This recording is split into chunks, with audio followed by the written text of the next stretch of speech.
Hello viewers, আসসালামু আলাইকুম। আরেকটি নতুন ভিডিও নিয়ে আপনাদের সামনে হাজির হয়েছি। আজকের এই ভিডিওতে আমি আপনাদের দেখাবো কীভাবে খুব সহজে একটি টিকটক অ্যাকাউন্ট ক্রিয়েট করতে পারি। তাহলে চলুন বন্ধুরা, দেরি না করে ভিডিওটি শুরু করা যাক।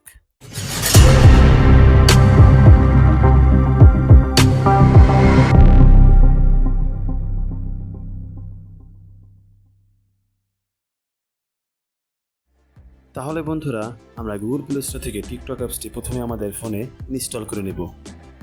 ইনস্টল করা হয়ে গেলে আমরা সরাসরি আমাদের টিকটক অ্যাপসে প্রবেশ করব। টিকটক অ্যাপসে ঢোকা মাত্রই আমাদের সামনে এরকম একটি ইন্টারফেস আসবে, যেখানে অ্যাগ্রি এবং কন্টিনিউ লেখা থাকবে। আমরা অ্যাগ্রি এবং কন্টিনিউ প্রেস করে অ্যালাউ করে দেব এবং তারপরে আমাদের সামনে চুজ ইউর ইন্টারসেটস নামে একটি পেজ চলে আসবে। এখান থেকে আমাদের যে পছন্দগুলো সেগুলো চুজ করে আমরা নেক্সট বাটনে ক্লিক করব অথবা চাইলে স্কিপও করতে পারবো।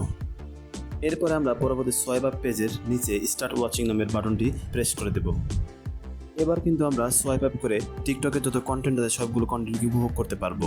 কিন্তু এবার আমাদের একটা কাজ করতে হবে, আমাদেরকে এই টিকটক অ্যাপসে ঢুকে আমাদেরকে সাইন ইন করে নিতে হবে। এবার সাইন ইন করার জন্য আমাদেরকে অবশ্যই আমাদের যে গুগল অ্যাকাউন্টে আছে বা জিমেইল অ্যাকাউন্ট আছে সেই অ্যাকাউন্ট দিয়ে আমাদেরকে সাইন আপ করে নিতে হবে। এবার সাইন আপ করার জন্য আমরা কন্টিনিউ উইথ গুগলে প্রেস করব। প্রেস করা মাত্রই আমাদের সামনে যতগুলো গুগল অ্যাকাউন্ট খোলা আছে ফোনে সবগুলোই শো করবে। এবার আমরা যে অ্যাকাউন্টের মাধ্যমে টিকটকে সাইন ইন করতে চাই ওই অ্যাকাউন্টটিকে চুজ করব।